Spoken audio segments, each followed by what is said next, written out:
রেখে দিয়েছিলাম, এটা বার করে নিয়ে এমন বরফে চেপে গরম হতে গেইটা দিয়ে দিয়েছি। দিয়ে এটা অনেকদিন ধরে খাওয়ার ইচ্ছে ছিল। পালং শাকটা খুব ভালো রান্না হয়েছে আর খেতে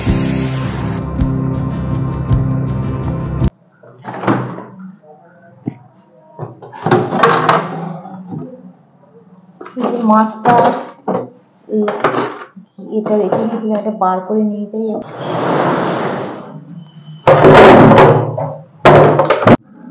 এমন বরফে চেপে গেছে, এই গেরিটাও এখন ছাড়েনি। আর এই বেটাই করা যাচ্ছে না, একটুখানি ভিজুক তারপরে এটা তোমাকে 3টে আমার বাদাম দিয়ে আসি, আমার জন্য 3টে থাক।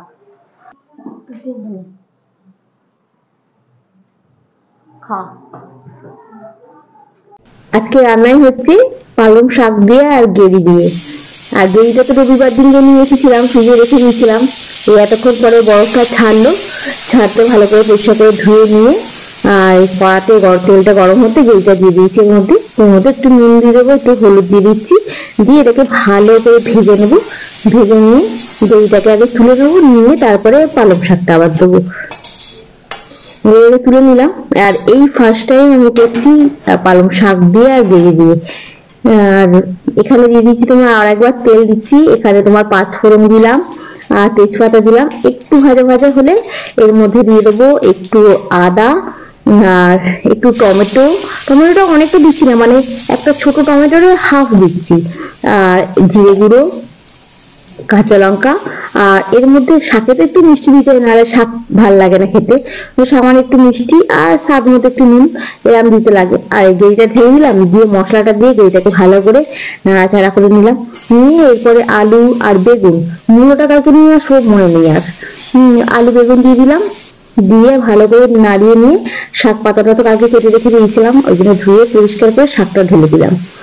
দিয়ে তারপরে ভালো করে একটা নাড়াচাড়া করে, পালং শাকে জল দিতে লাগে না, কারণ পালং শাকে জলেতেই সে সব সেদ্ধ হয়ে যাবে আলু ফালু। চাপা দিয়ে দিলাম। আর 10 মিনিট পর এই চাপাটা খুলে এই দেখো জল বেরিয়ে গেছে, এগুলো সেদ্ধ মোটামুটি হয়ে গেছে। এরপর ভালো করে নাড়াচাড়া করে এর মধ্যে স্বাদ মতো একটু নুন দিয়ে, একটু গরম মশলা দিয়ে আর ভালো করে নাড়িয়ে একটু গামাখা হবে, ব্যাস নামিয়ে নাও। আর আজকে রান্নাই করে নিলাম পালং শাকের তরকারি গেরি দিয়ে। এটা অনেকদিন ধরে খাওয়ার ইচ্ছে ছিল। আর মাছের ঝাল হয়েছে, সেদিকে ভোলা মাছটা ছিল, ভোলা মাছের ঝাল করে নিয়েছি। আর কিছু করিনি। আর তোর জন্য একটু ওই পেঁয়াজ, শসা আর ছোলা ভিজিয়ে রেখেছিল, ওটা দিয়ে মুড়ি খেয়ে নেবে দুপুরবেলা।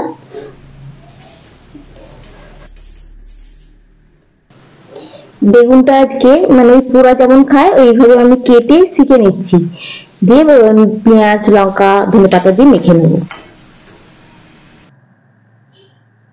সকালবেলা ভাত খেয়ে যাই। তোর এত ভাত কেন?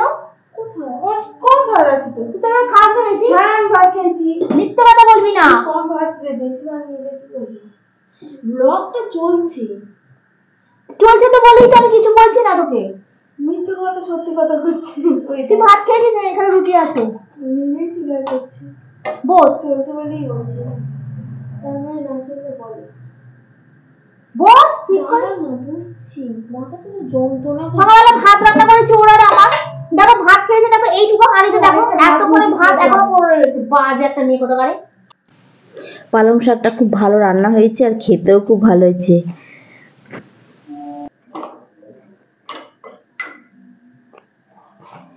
এইখানে রাখি আর এইখানে এটা সরিয়ে আর এই বাদামের এটা বার করি, কেন কি রাত্রিবেলা 1 2 3 4 5 6 আর সোজা নিয়ে চলে যাই। রেখে দিলাম 6টা বাদাম এখানে ভরে রেখে দিয়েছি। আর কুলেখাড়া শাকটা এখানে সেদ্ধ করে করবো বলে ছাড়িয়ে রেখে দিয়েছি, তার সঙ্গে ধনে পাতাও ভিজিয়ে রেখে দিয়েছি। জায়গায় রেখে দিই, নাহলে আবার এখান ওখান ছড়িয়ে থাকলে আর খুঁজে পাবো না, মাথা গরম হয়ে যাবে, তাই না? দুধটা এখনো হচ্ছে, হোক। আর এটা হচ্ছে না তোমার আমন্ড, কাজু সবের গুঁড়ো করে দুধের সঙ্গে মিশিয়ে দিলাম। এখানে এরকম নেড়ে দিই। এই তনুকেই দেবো দুধটা, আমি আজকে দুধ খাবো না, কেন কি আজকে আমি শাক খেয়েছি। আর রাত্রেবেলা শাক খেয়ে আবার দুধ খেয়ে আবার গ্যাস হয়ে ভর্তি হয়ে বসে থাকবে, সেই জন্য আজকে আমি আর খাবো না। এনে রে রাখো রে, খেয়ে নিবি। হ্যাঁ দুধটা এক্সেস দুধটা কালকে এক্সপায়ার হয়ে যাবে। কাল ওই দুধটা আমি রেখে দেবো তো, কালকে কফি ফফি করে খাওয়া হবে। আমি এক্সপায়ারি ডেট সকালবেলা কফি করে নেবো। আজকে আমি কালকে একে গিয়ে বলবো। এখন ওটা তো এমনি ভালো জিনিস, ভালো জিনিস নয় না, তো অনেক দিনের পুরনো জিনিস, তাই ওটা বরফ হয়ে যাচ্ছে।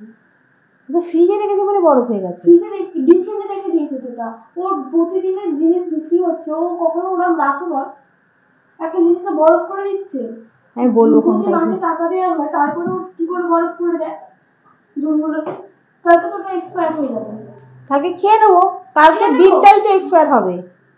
তুই আর তো আর আছিস না। চুপ কর তুই, বাজে বাজে কথা বলিস না। বাজে বাজে আমি বলিনি মোটেও, আমি ঠিক কথাই বলেছি। ওকে টাকা তো দেওয়া হয়, মাসে টাকা দিচ্ছে না নাকি? তুমি তো টাকা দাও, তাহলে দেবে না কেন? আমি বলে দেবো যে কালকে তুমি যদি ওর থেকে দুধ রেখে দাও তাহলে নেবো, নালে নেবো না। হ্যাঁ বলে দিবি। হ্যাঁ ঠিক আছে। তো বরঞ্চ আমি কালকে যাবো, একবার গিয়ে বলে আসবো কোন দুধওয়ালাকে যে দুধটা কালকে তুমি বরফ দিয়েছো, আমার মেয়ে একদম রেগে গেছে। আর এরম বলবো? হ্যাঁ খেয়ে নে। চলো আমি এবার যাই ও ঘরে, খেয়ে বেসিনে বাসনটা রাখবি। হ্যাঁ বিছনা যেন না পড়ে থাকে কিন্তু, তাহলে কিন্তু মাথা আমার একদম গরম হয়ে যাবে বলে দিলাম। হ্যাঁ আমার মাথা এমনিই গরম হয়ে যায়।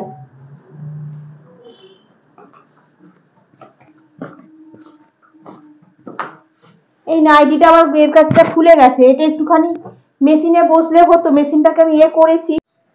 দেখি ভাবছিলাম যে চাকাটা ঘুরছে না, কিন্তু চাকাটা ঘুরছে দেখছো।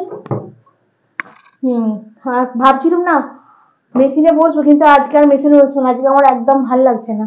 এগুলো আনলায় রাখবো, সে আর এখনো রাখা হয়নি। এগুলো সব আনলায় ভেতর দিকে রেখে দিই। এগুলো সব জামা কাপড়গুলো সকালবেলা পরতে অসুবিধা হবে নালে। আর দুটো সোয়েটার 3 দিন ধরে শুকনো হলো এই সোয়েটারগুলো, এটা আবার যাবে আলমারির ভেতরে।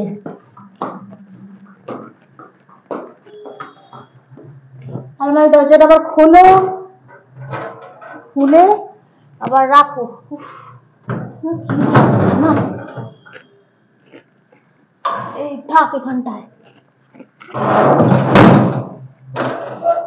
আর এগুলো সোয়েটার বাইরে বার করা, আগে মেশিনে বসবো।